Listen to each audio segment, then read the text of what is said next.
A compartir el día de hoy y quisiera orar. Dios y Padre, gracias Señor por la nueva oportunidad que nos concedes de estar en este lugar para abrir tu santa palabra, Señor, y nutrirnos de ella. Guíanos con tu Espíritu Santo, Señor, que todo lo que vemos, lo que compartimos, lo que hablamos, Señor, en esta mañana te traiga gloria a ti, pueda alentar, Señor, nuestra fe, fortalecer nuestros corazones y darte gloria. Amén.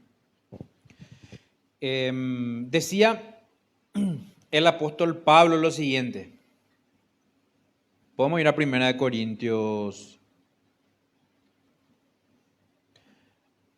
1, 1 Corintios 2, 1 Corintios 2, desde el 1, voy a leer el 1 y 2. Dice, si se puede leer en NTV, te voy a agradecer. Dice, amados hermanos, la primera vez que los visité, no me valí de palabras elevadas, ni de una sabiduría impresionante para contarles acerca del plan secreto de Dios, pues decidí que mientras estuviera con ustedes, olvidaría todo excepto a Jesucristo, el que fue crucificado. En la Reina Valera, ¿cómo decía ese último versículo? Dice, me propuse no saber entre vosotros cosa alguna, sino a Jesucristo y a este crucificado. Atiendan bien, Pablo, ¿dónde depositaba Pablo la confianza? En lo que Jesús hizo en la cruz. Dice que cuando él se presentaba ante algunas personas, a él no le importaba tanto mostrarles grandes señales. A Pablo no le importa, porque viste que los judíos pedían señales, ¿verdad? Los griegos que pedían eran personas muy cultas, personas que buscaban crecer en sabiduría, entonces buscaban mucha sabiduría.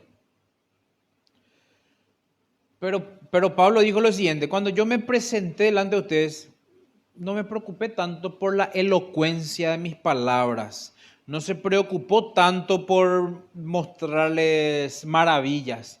La prioridad de Pablo cuando se acercó acá a los hermanos en la iglesia de Corinto siempre fue predicar a Jesús crucificado. Que en pocas palabras, Jesús y su obra sacrificial de redención para la humanidad. Entonces, hermanos, yo pudiera, no sé, tratar de darles mensaje que les aliente a cada uno de ustedes en sus pruebas, ¿verdad? Todos estamos pasando diferentes tipos de pruebas, muchas dificultades, muchos estamos cansados, muchos estamos desanimados, capaz muchos llegaron hasta acá tristes, no sé, pudiera tratar yo de darles un mensaje que les anime, que les haga sentir mejor, que no sé, levantarle el ánimo, no sé, transmitirle un poco de esperanza. Pero creo que voy a hacer lo mismo que Pablo y voy a tratar de hablar de Jesucristo y de este crucificado. Y yo creo que eso es lo que va a poder fortalecernos, reconfortarnos, darnos esperanza, hablar de Jesús y de lo que Él hizo en la cruz. Yo no tengo por qué hablar otra cosa. Mis palabras no son las que van a traer aliento, fortaleza y ánimo a sus corazones. Mis palabras no son las que van a cambiar las vidas de ustedes. Solamente el entendimiento de este acontecimiento que vamos a estudiar ahora, que vamos a leer, eso es lo que puede producir un verdadero cambio en sus vidas. La crucifixión de Jesús. La obra sacrificial de Jesús en la cruz del Calvario. Y esa es la que vamos a ver en el Evangelio de Juan, capítulo 19 hoy. Amén. Voy a leer Juan 19, voy a leer desde el 17. Y vamos a ver si podemos culminar el capítulo 19 hoy. Juan 19, versículo 17. Crucifixión y muerte de Jesús. ¿Tenemos? Ok, leo. Y él, vamos a ponernos en contexto. Siempre que vamos a leer, me gusta ponernos un poquito en contexto. Jesús se presentó ante Pilato. Pilato le empezó a examinar, pero yo no encuentro ningún problema con Jesús, yo no encuentro ningún delito. No, es un criminal, por eso te trajimos, si no, no te íbamos a traerle acá a Jesús. No encuentro. Y ellos le decían, no, si vos no le crucificás a este personaje, vos te estás oponiendo al César. Y así le presionaban los religiosos a Pilato de tal forma que él pueda ceder a la presión. Y consiguieron su objetivo. Pilato al final dijo, bueno, Peyapope en la Peyaposea, acá le entrego a su rey, crucifíquenle ustedes. ¿Verdad? Cedió a la presión porque ellos necesitaban la autorización de este gobernador romano. Entonces, a partir de ahí continuamos, ¿verdad? Rápidamente luego le consiguieron el permiso de Pilato. ¿Y qué hicieron los judíos? Rápidamente le llevaron ya, como para poder llevar a cabo ya esto de la muerte. No esperaron ni un segundo, así rápido. Y ahí nomás me pongo a pensar, si fuéramos tan prontos para hacer las cosas buenas, qué diferente sería. Porque yo, para hacer algo malo, matarle a Jesús, rápido se movilizaron. Dice, el último versículo decía, así que entonces le entregó a ellos para que fuese crucificado. Tomaron pues a Jesús y le llevaron. Y él, versículo 17, cargando su cruz, salió al lugar llamado de la calavera, y en hebreo Gólgota. Y allí le crucificaron, y con él a otros dos, uno a cada lado, y Jesús en medio. Escribió también Pilato un título que puso sobre la cruz que decía, Jesús Nazareno, Rey de los judíos. Y muchos de los judíos leyeron este título, porque el lugar donde Jesús fue crucificado estaba cerca de la ciudad, y el título estaba escrito en hebreo, en griego y en latín. Dijeron a Pilato los principales sacerdotes de los judíos, no escribas Rey de los judíos, sino que él dijo, soy Rey de los judíos. Respondió Pilato, lo que he escrito, he escrito. Cuando los soldados hubieron crucificado a Jesús, tomaron sus vestidos e hicieron 4 partes, una para cada soldado. Tomaron también su túnica, la cual era sin costura, de un solo tejido de arriba abajo. Entonces dijeron entre sí, no la partamos, sino echemos suerte sobre ella, a ver de quién será. Esto fue para que se cumpliese la escritura que dice, repartieron entre sí mis vestidos y sobre mi ropa echaron suertes. Y así lo hicieron los soldados. Estaban junto a la cruz de Jesús su madre y la hermana de su madre, María, mujer de Cleofas, y María Magdalena. Cuando vio Jesús a su madre y al discípulo a quien él amaba, que estaba presente, dijo a su madre, mujer, he aquí tu hijo. Después dijo al discípulo, he ahí tu madre, y desde aquella hora el discípulo la recibió en su casa. Después de esto, sabiendo Jesús que ya todo estaba consumado, dijo, para que la escritura se cumpliese, tengo sed. Y estaba allí una vasija llena de vinagre. Entonces ellos empaparon en vinagre una esponja y poniéndola en un hisopo, se la acercaron a la boca. Cuando Jesús hubo tomado el vinagre, dijo, consumado es. Y habiendo inclinado la cabeza, entregó el espíritu. Versículo 31. Entonces los judíos, por cuanto era la preparación de la Pascua, a fin de que los cuerpos no quedasen en la cruz en el día de reposo, pues aquel día de reposo era de gran solemnidad, rogaron a Pilato que se les quebrasen las piernas y fuesen quitados de allí. Vinieron pues los soldados y quebraron las piernas al primero y asimismo al otro que había sido crucificado con él. Mas cuando llegaron a Jesús, como le vieron ya muerto, no le quebraron las piernas. Pero uno de los soldados le abrió el costado con una lanza y al instante salió sangre y agua.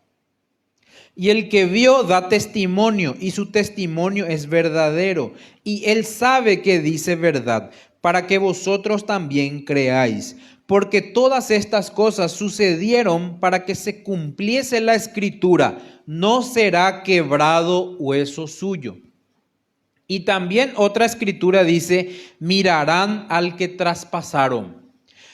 Versículo 38. Después de todo esto, José de Arimatea, que era un discípulo de Jesús, pero secretamente por miedo a los judíos, rogó a Pilato que le permitiese llevarse el cuerpo de Jesús, y Pilato se lo concedió.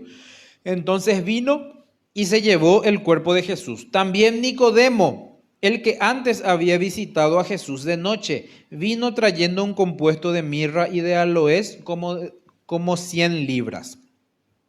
Tomaron pues el cuerpo de Jesús y lo envolvieron en lienzos con especias aromáticas, según es costumbre sepultar entre los judíos. Y en el lugar donde había sido crucificado había un huerto, y en el huerto un sepulcro nuevo en el cual no había sido puesto ninguno. Allí pues, por causa de la preparación de la Pascua de los judíos y porque aquel sepulcro estaba cerca, pusieron a Jesús. Amén. Un poquito extenso nuestro relato de hoy. Pero bueno, vamos a ver este evento, el evento de la crucifixión de Jesús. Este lugar en donde Jesús cumplió perfectamente la voluntad de Dios, donde Él logró nuestra redención y también donde nos hace a nosotros un llamado de poder responder con fe y amor a ese sacrificio que Él realizó. Entonces, lo primero que nosotros vemos acá es a Jesucristo llevando su cruz. Jesucristo cargando la cruz, vemos la primera parte, ¿verdad? Y esto, hermano, fue una entrega voluntaria. Jesucristo se estaba entregando voluntariamente. Él estaba accediendo. Él no es que fue... como habíamos visto, no es que se opuso, qué injusto es este juicio al que me están sometiendo. No, esto que están diciendo son calumnias y mentiras contra mí. No, él no se opuso, porque al final la prioridad de él era hacer la voluntad de Dios, y él sabía que su voluntad era que él muera. Es más, ya lo había anunciado a sus discípulos. Entonces él voluntariamente se estaba entregando, él estaba cargando su cruz. Hay algunos que dicen que él llevaba completo el mástil, hay otros que dicen que llevaba solamente el tirante que va así de manera vertical, horizontal. No, realmente no tenemos demasiados datos y no vamos a entrar nosotros a precisar, pero lo que sí, el relato dice que él llevaba su cruz. Esto era, hermanos, una manera de humillarle al extremo a Jesús. Porque a esta altura, la persona que iba a ser crucificada y que primero era azotada, primero era latigada, ya estaba demasiado debilitado. Jesús al menos ya estaba demasiado debilitado a esta altura. Y nuevamente el hacerle llevar su cruz era un acto de humillación demasiado grande. La crucifixión estaba destinada para los peores criminales de la época. Y esto de llevar su propia cruz, hermanos, era una exposición pública de vergüenza demasiado grande. Yo no sé si ustedes se pueden imaginar a Jesús llevando, no sé, lo único que nosotros tenemos así, la imagen visual, son esas películas y compañía que vimos. No sé si sea tanto así, hay veces que ahí la cruz se muestra como gigante, ¿verdad? En la cruz nosotros vemos que era un madero enorme, un madero gigante. No necesariamente era así, pero sí tenía un peso, o sea, era de un tamaño razonable de tal forma que pueda sostenerle ahí a Jesús. Pero no es que era gigante, como a veces yo miraba cómo lo que Jesús podía llevar una cruz tan grande, nosotros vemos, enorme es lo que vemos en la película. No necesariamente era así de gigante, pero sí como para poder levantarle y sostenerle ahí. En fin, Jesús voluntariamente estaba pasando por esto. Hay algunos que dicen que en ese momento, porque viste que después dice también que se le quita sus vestiduras, hay algunas teorías que dicen que se quedaba con muy poca ropa y hay otros que dicen que no tenía nada de ropa. Y yo creo, hermanos, también para mí es muy razonable el hecho de que Jesús haya sido crucificado sin ropa, por la exposición y la suma vergüenza a la que le hicieron pasar. Entonces, o sea, imaginémonos, quiero que tengan esto en mente, la vergüenza de la cruz, hermano. La humillación de la cruz, hermano. Terrible fue.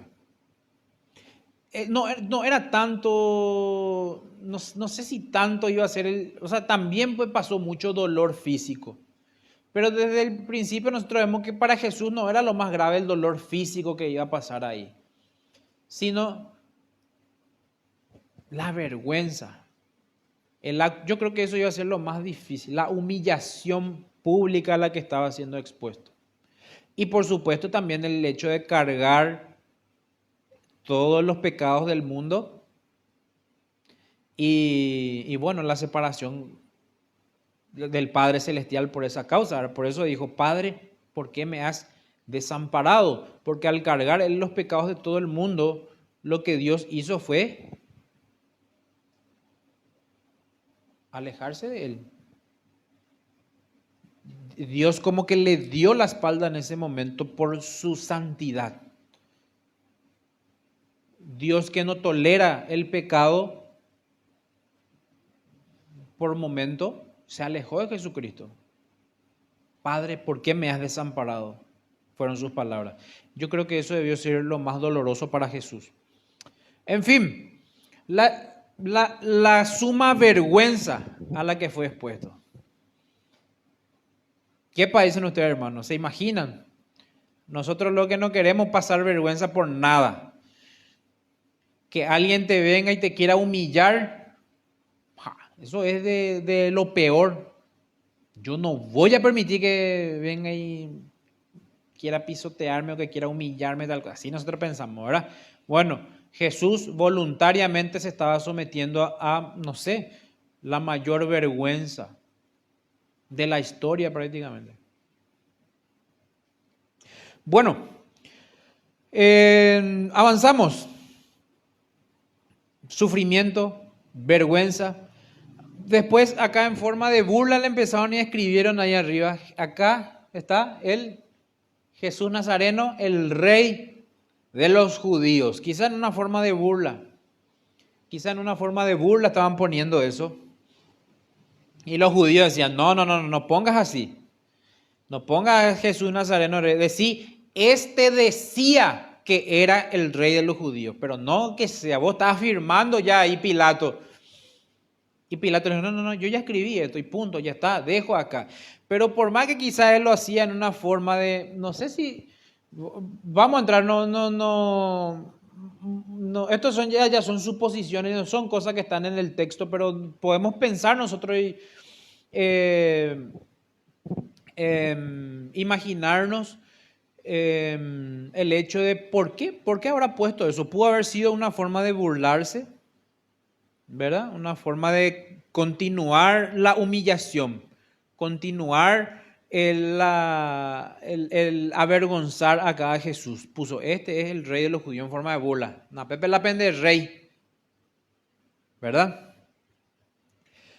Podría ser también una forma como para queriendo, ya que él no encontró nada malo y como una manera de justificar, poner ahí, bueno, este era un una persona que se estaba perfilando para ser un líder político que podría crear problemas acá a al Imperio Romano. Entonces, por precaución, nosotros le eliminamos nomás ya. No sé, quizá como una manera también de querer defenderse Pilato, porque él sabía y era consciente de que estaba haciendo algo malo.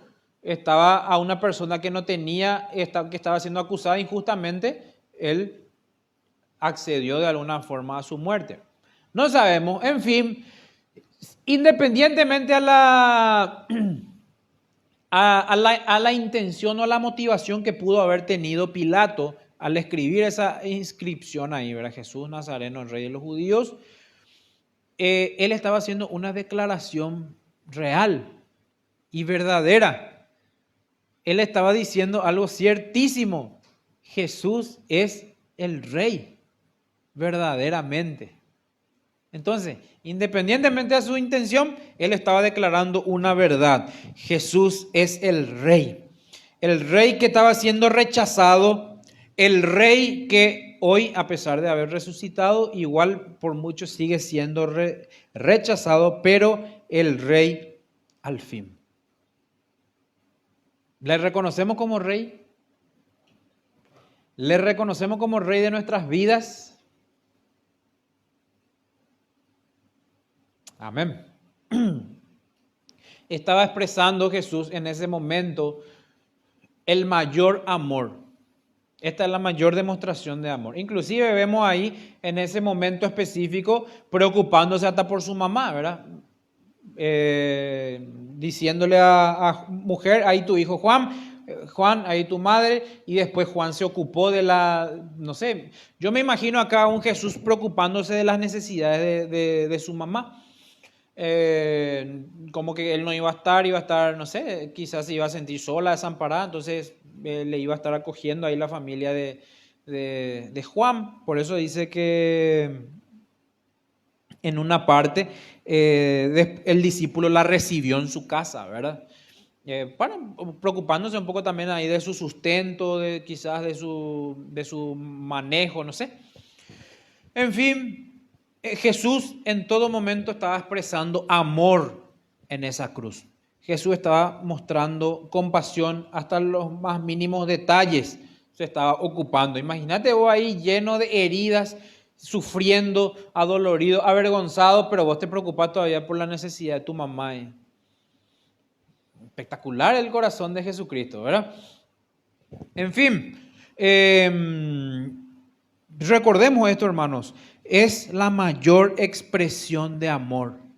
Aún en medio de su sufrimiento, la cruz es la mayor expresión de amor. Y al final vemos que cuando en el versículo 30, después de todo eso, Jesús dijo, consumado es. Mencionó estas palabras, consumado es. Creo que significa tetelestai. Tetelestai, las palabras que pronunció, consumado es. Un término para decir ya está. La transacción fue realizada con éxito. Ya está pagado. Ya haya popama. Se consumó la redención de la humanidad con ese acto. Consumado es. No como esas teorías que dicen Jesús hizo el 50% y vos tenés que hacer el otro 50%. Otros sí que dicen Jesús hizo el 60%. Este es un poco más calidad. Jesús hizo un poquito más y vos tenés que completar haciendo el 40%. No, consumado es. Jesús ya lo hizo todo. ¿Nosotros cuánto hicimos? ¿Cuánto porcentaje hay del ser humano en la salvación? ¿1%? No. Si de nosotros dependía ese 1%, hermano, igual no íbamos a ser salvos. 100%. El 100% de la obra de redención la realizó el Señor Jesucristo. Ya está, pagado. Consumado es. Consumado es. Nosotros ya recibimos nomás ya el regalo comprado, el regalo pagado por completo por la fe. Seguimos. Algo interesante, ¿verdad? Viste que algunos pueden decir, no sé, estaba escuchando un musulmán hace poco, decía que no, Jesús no murió. Jesús realmente es como que durmió nomás. Y después al final resucitó. Despertó y la gente dice que resucitó. No, son argumentos demasiado malos, que si nosotros fuéramos intelectualmente honestos, no podemos nosotros considerar ese tipo de argumento de que Jesús realmente no murió, de que Jesús realmente es como que se desmayó nomás, ¿verdad? Hay diferentes teorías que buscan negar el hecho de que Jesús haya muerto y resucitado al final, pero nosotros vemos, hermanos, Jesús dice, inclinó la cabeza, entregó el espíritu. O más no, murió. Y vemos que dice, bueno, tenemos que ir a celebrar la Pascua, decía los religiosos, esta manga de hipócritas, ¿verdad? Ellos le estaban matando ahí a Jesús, ¿verdad? Y después de haberlo juzgado injustamente. ¿Y qué dicen? Tenemos que ir a celebrar la Pascua, tenemos que ir a cumplir nuestros rituales ceremoniales, religiosos, ¿verdad?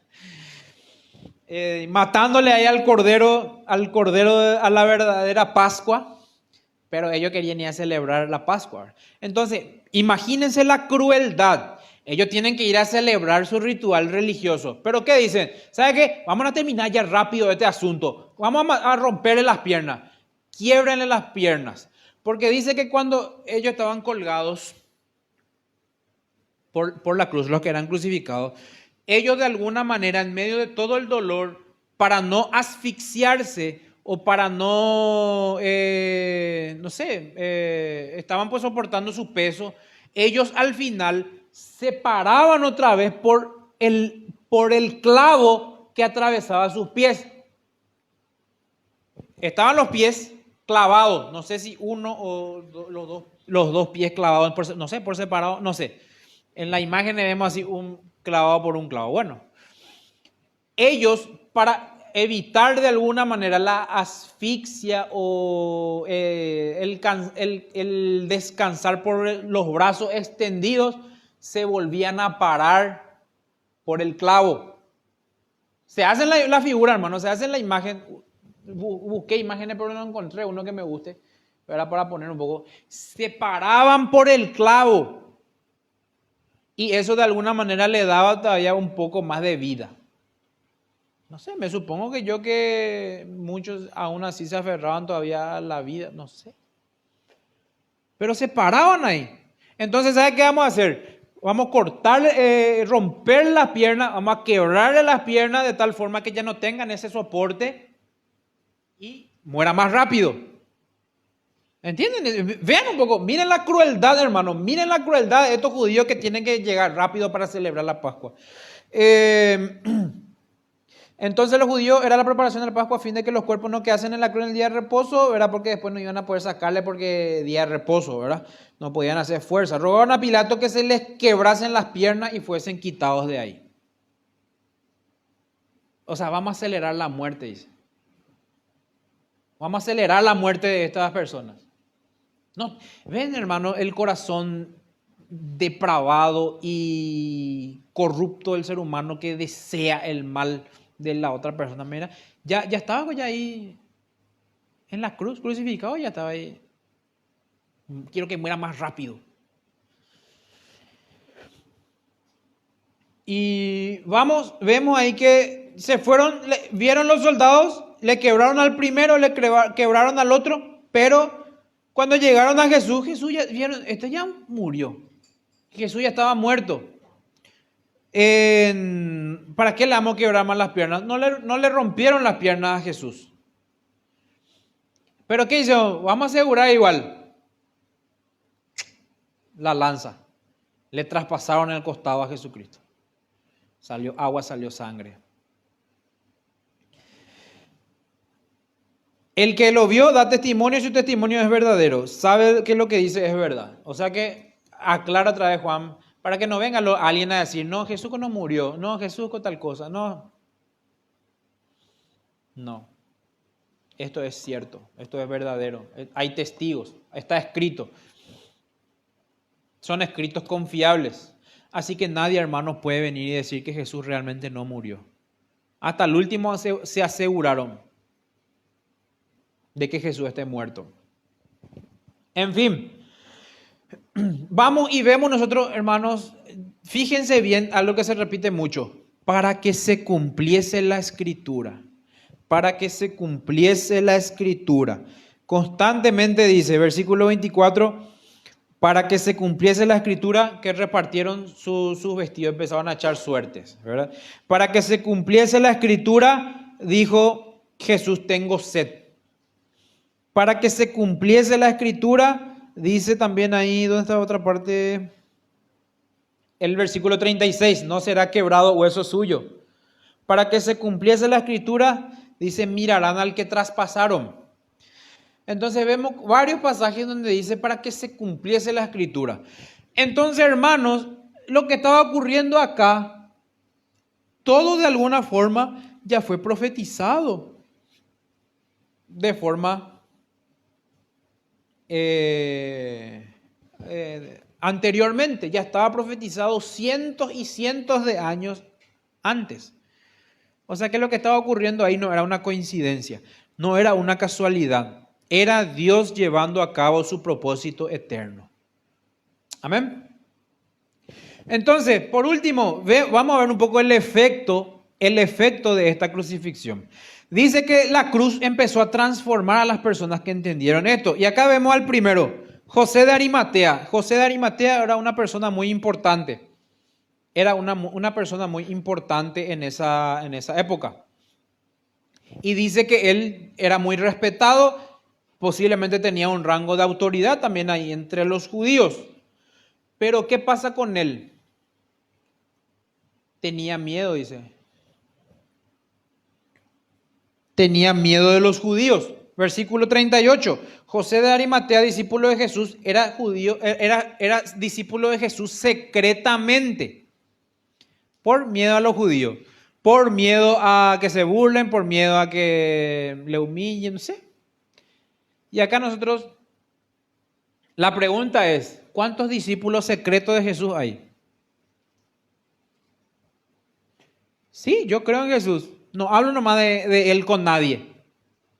Yo creo en Jesús, pero no demuestro nomás, para que no se rían de mí, para que no se burlen de mí, para que no me digan a mí el cristianito, el no sé qué cuánto. ¿Cuántos José de Arimatea hay que viven su fe secretamente? Cristiano de la secreta, dice alguno.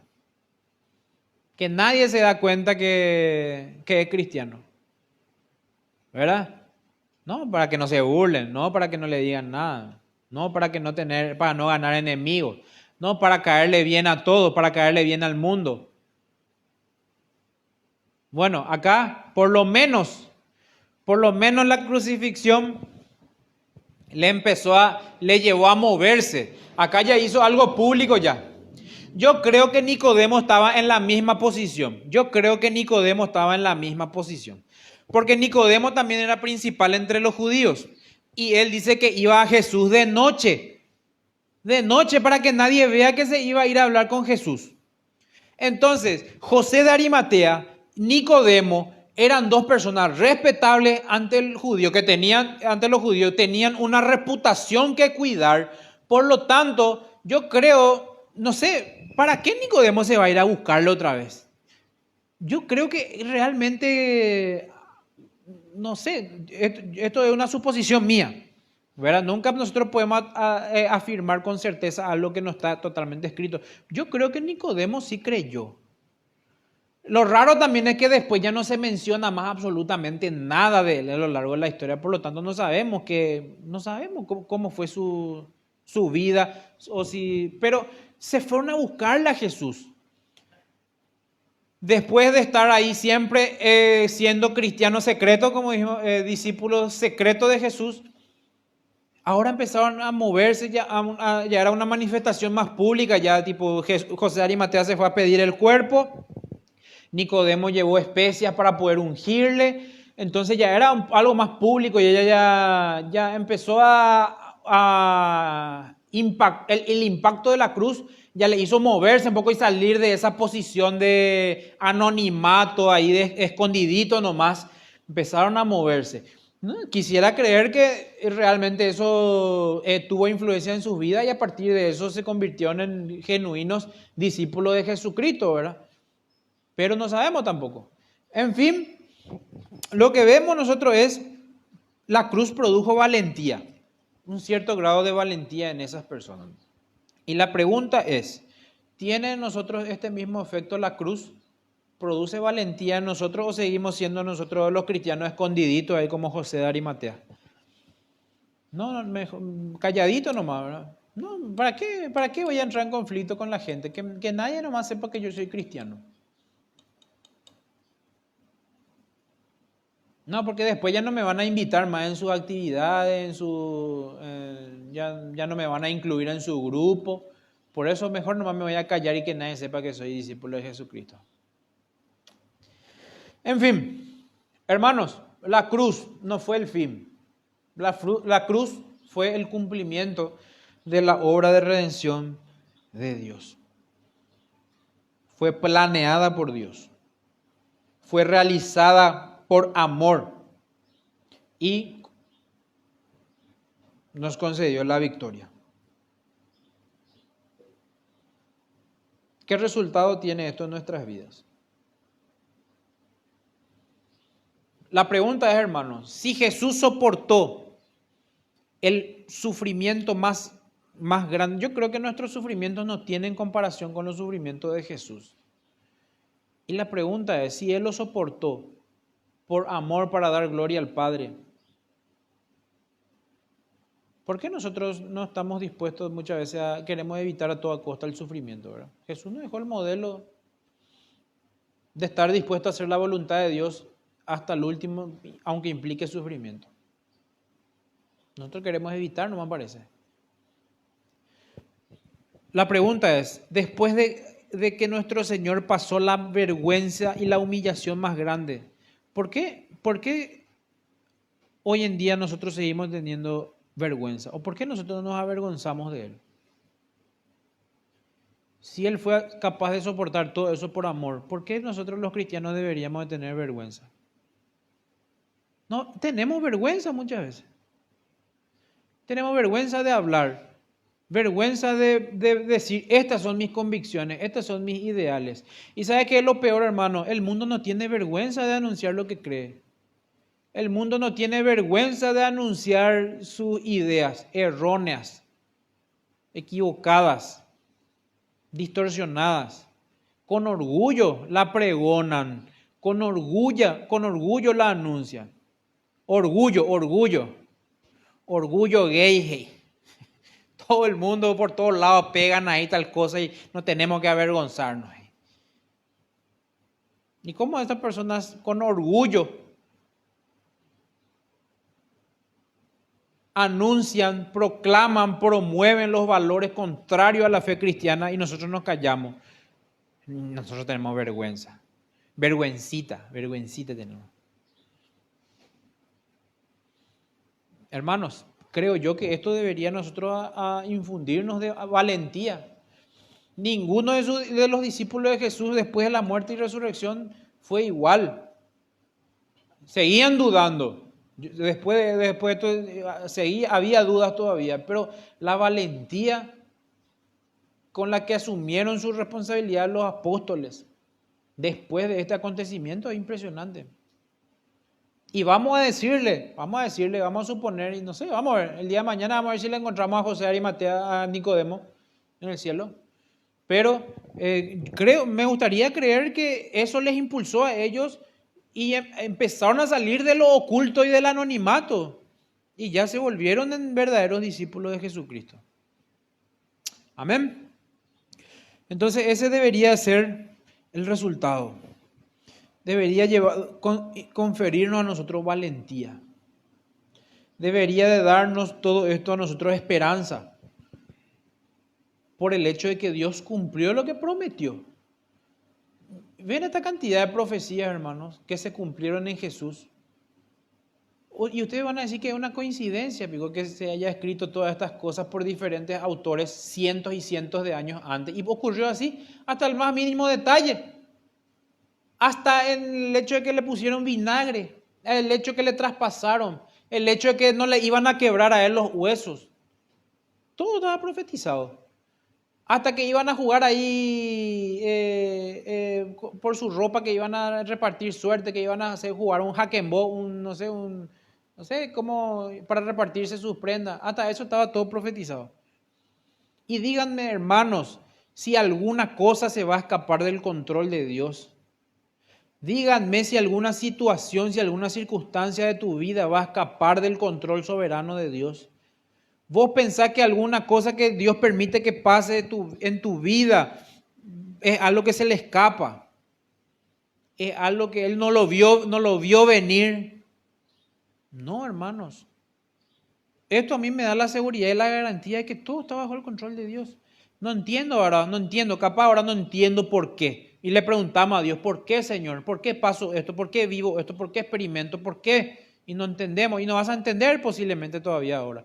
Pero podemos estar seguros de que nada escapa del control de Dios. Decime si esto no es alentador y esperanzador. Tener un Dios así, que tiene control sobre todo. Y por último, recordar, ¿por qué Jesús pasó todo esto? ¿Por qué Jesús pasó todo esto? No puede ser, qué injusto. Podemos irnos a Isaías 53.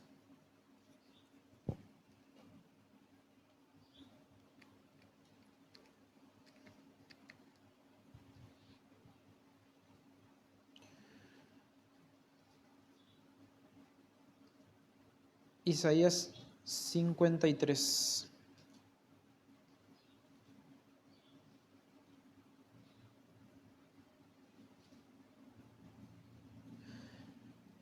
Dice, mas Él herido fue por nuestras rebeliones, molido por nuestros pecados. El castigo de nuestra paz fue sobre Él y por su llaga fuimos nosotros curados. ¿Saben la razón, hermanos, por la cual Jesús pasó todo esto? Todo este sufrimiento, toda esta vergüenza, toda esta humillación, todo este maltrato, esta horrenda muerte en la cruz. ¿Por qué Jesús pasó todo esto? Tu pecado, mi pecado.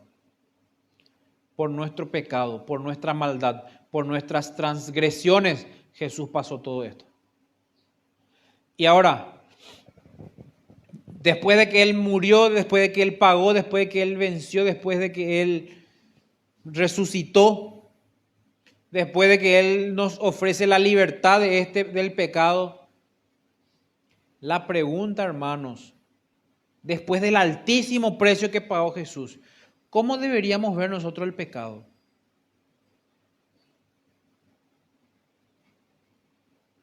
No es poca cosa. El pecado es asunto serio. El pecado le costó caro a Jesús. El pecado le costó mucho sufrimiento a Jesús. El pecado le llevó a experimentar la mayor vergüenza a Jesús. El pecado pues trae vergüenza. Cuando se descubre el pecado de alguien pues dice vergüenza. La mayoría de los pecados se hacen de forma oculta, por vergüenza. Bueno, Jesús fue la persona más avergonzada por tu pecado. La vergüenza que deberías experimentar vos por tu pecado, la experimentó Jesús. Y ahí está la pregunta. Bueno, ¿cómo deberíamos de ver el pecado? Deberíamos de odiar este pecado, hermano, que le llevó a la cruz a Jesús. Y nosotros que seguimos minimizando muchos pecados.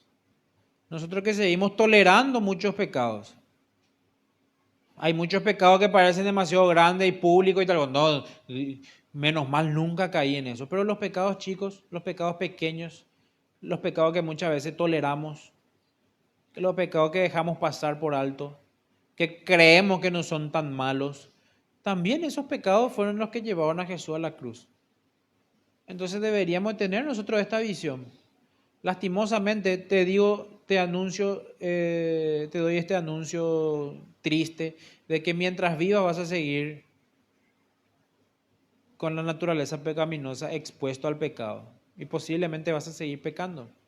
Es más, vas a seguir pecando porque no vas a poder cumplir toda la ley moral de Dios todos los días de tu vida hasta el último día de tu vida. Vas a pecar, pero la cuestión es la siguiente: ¿qué visión tenés? ¿Luchamos contra el pecado? ¿Tratamos nosotros de mortificar realmente el pecado? ¿Mortificar la carne? ¿Alejarnos, darnos la espalda, correr de él, huir del pecado? No debemos de ser tolerantes, hermano, con ningún pecado. Con ningún pecado. Estoy hablando primeramente de los nuestros, de manera personal. Ningún pecado es pequeño, hermano. Ningún pecado es demasiado insignificante. No. Cada uno de ellos le costó mucho al Señor Jesucristo. Y que esto nos ayude también a buscar crecer en santidad. Amén. Oramos. Dios y Padre, gracias. Gracias, Señor, por este precioso texto que nos recuerda, Señor,